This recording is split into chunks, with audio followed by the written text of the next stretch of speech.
खारजी हाथ, उसका हमें अच्छी तरह इल्म है कि कौन कौन ममालिक उनको वहाँ पर उनको सपोर्ट मिल रही है। तो फितना खवारिज जो है इसका मुकम्मल सफाया करने का ये वक्त आ चुका है। फितनल खवारिज का मुकम्मल सफाया करने का वक्त आ चुका। सरहद पार से हुए हर हमले का भरपूर जवाब देंगे। वजीर आजम शहबाज शरीफ का 2 टोक पैगाम। National action plan apex committee के इजलास से खिताब में कहा कि कौमी मुफाद पहले, दीगर मामलात बाद में हैं। जाती पसंद नापसंद नहीं, कौमी मुफाद पहली तरजीह है। डिजिटल महाज पर पाकिस्तान के खिलाफ जहर उगला जा रहा है। इन अनासर को बैरून मुल्क बैठे दुश्मन की मदद हासिल है। दुश्मनों की मदद से बलोचिस्तान से भी मुल्क के खिलाफ कार्रवाइयां की जा रही हैं।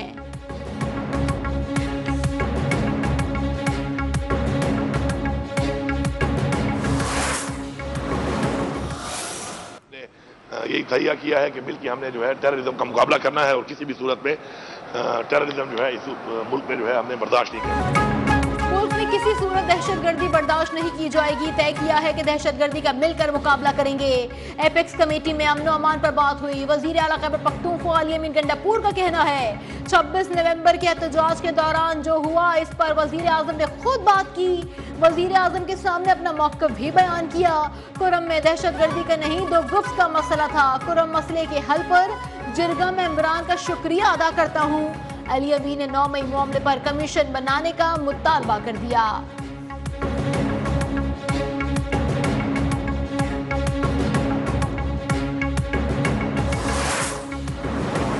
मुज़ाकरात के बारे में कल बड़ा क्लियर हमारा बयानिया भी आ चुका है। हमारे बड़े क्लियर पॉइंट्स हैं। 2 नंबर 1 पॉइंट है हमारे असीरान, जिसमें वज़ीर आज़म इमरान खान साहब हैं, उस पर शाह महमूद कुरैशी साहब हैं, उस पर डॉक्टर यास्मीन राशिद साहिबा हैं, बाकी सारे असीरान मिलिट्री कोर्ट्स के और जो लोग हमारे जेलों में उनकी रिहाई। मुज़ाकरात के बारे में हमारा क्लियर बयानिया है। बानी पीटीआई, शाह महमूद कुरैशी और दीगर असीरान की रिहाई हमारा पॉइंट है। पीटीआई रहनुमा उमर अयूब ने कहा कि हमारे मुतालबात हैं कि 9 मई और 26 नवंबर के वाक़यात पर जुडिशल कमीशन बनाए जाएं। शाह महमूद कुरैशी कहते हैं मुल्क इस वक्त नाजुक मोड़ पर खड़ा है। अमेरिका ने पाकिस्तान के न्यूक्लियर और मिसाइल सिस्टम पर बातचीत की, जिससे अंदरूनी और बैरूनी चैलेंजेस का सामना है। मुज़ाकरात की जरूरत पाकिस्तान को है, ना कि पीटीआई को। यास्मीन राशिद का कहना है उम्मीद करते हैं सियासतदान इकट्ठे हुए हैं तो समझदारी की बात करेंगे।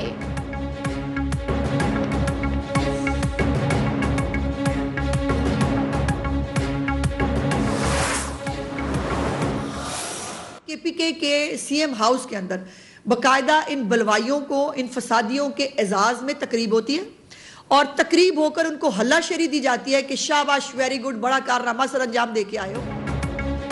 वजीर आला हाउस पिशावर में फसादियों के लिए तकरीब रखी जाती है। जेलों से रिहा होने वाले 9 मई दोहराने का इरादा रखते हैं। एक तरफ मुआफीनामा लिखते हैं, दूसरी जानिब धमकियां देते हैं। वजीर इत्तलात पंजाब अज़मा बुखारी पीटीआई पर बरस पड़ी, बोली मुआफी इसको मिलती है जिसने मुआफी मांगी हो। पीटीआई का एजेंडा जेल रिफॉर्म्स नहीं, बानी की रिहाई है। डियाला जेल के जरिए बानी के सेल में घुसने की कोशिश की जा रही है।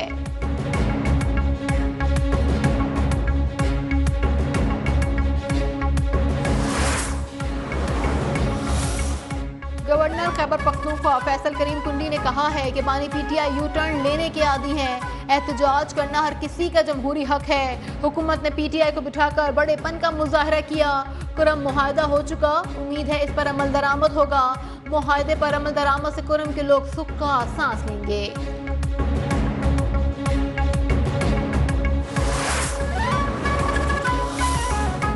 26 नवंबर एहतजाज के मुकदमात में 250 मुल्जिमान की जमानतें मंजूर। एटीसी इस्लामाबाद का मुल्जिमान को 5-5 हजार रुपए के मचलकों पर रिहा करने का हुक्म।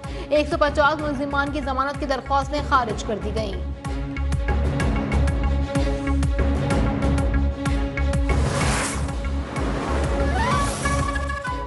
पेशावर पाराचिनार मरकजी शाहराह कल काफिलों के लिए खोल दी जाएगी। काफिले के सफरी और हिफाजती इंतजाम जारी। कुरम में असलहा जमा करने के लिए फरीकैन 15 दिनों में मरबूत लाहे अमल देंगे। बैरिस्टर सैफ का कहना है कि एपेक्स कमेटी के फैसले के मुताबिक कुरम को असलहा और बंकर से पाक किया जाएगा। असलहे की आजादाना नुमाइश और इस्तेमाल पर भी पाबंदी होगी। असलहा खरीदने के लिए चंदा जमा करने की इजाजत नहीं होगी।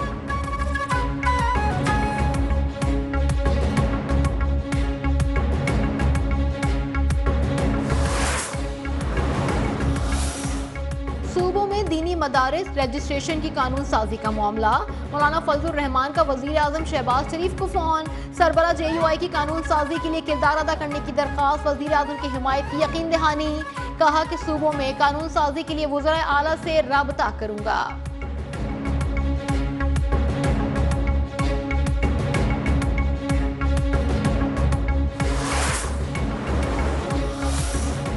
नफरत और तकसीम को खैर बात कहकर मुल्क की तरक्की के लिए यकसू होना पड़ेगा। वजीर मनसूबाबंदी हसन इकबाल का खिताब। कहा, उड़ान पाकिस्तान कोई अफसाना नहीं, हकीकत है। हमारे 2.5 करोड़ बच्चे स्कूलों से बाहर हैं, उन्हें स्कूल लेकर आना है। मेड इन पाकिस्तान को क्वालिटी ब्रांड बनाकर आलमी मंडियों का रुख करना है।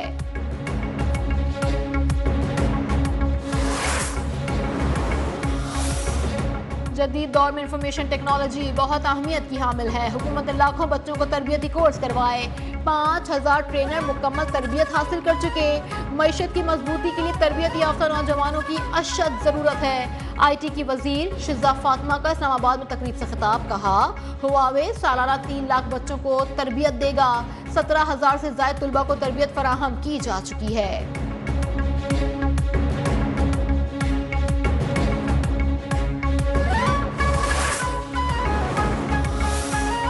कराची शहर का बेड़ा गर्क हो चुका है। Opposition leader Sindh assembly Ali Khurshidi का कहना है, असेंबली एजेंडे में अपोजिशन के सवालों को हुकूमत ने रोंद डाला।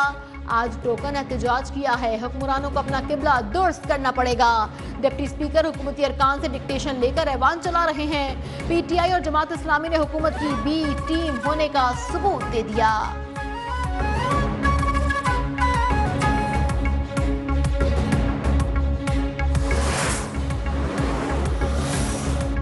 जमात इस्लामी का 12 जनवरी को कराची में गजा मिलियन मार्च का ऐलान।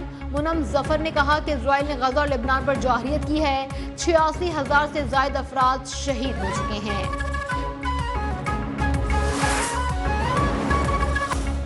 कश्ती हादसात में मुलव्विस अनासर के खिलाफ घेरा तंग। FIA गुजरांवाला ने इंसानी स्मगलर समेत 6 मुल्जिमान को गिरफ्तार कर लिया। मुल्जिमान साधारण शहरियों को गैर कानूनी तरीके से बैरून मुल्क भिजवाने में मुलव्विस थे।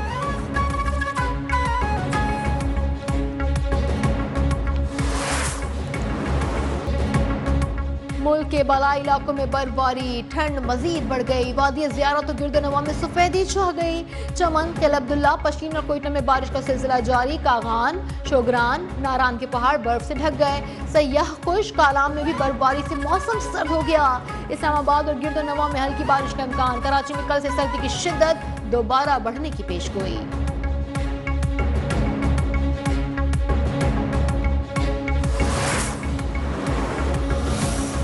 पंजाब के मैदानी इलाकों में शदीद धुंध, ट्रेन और फ्लाइट ऑपरेशन मुतासिर। मोटरवे भी सुबह के वक्त ट्रैफिक के लिए कई मकामात पर बंद रहा।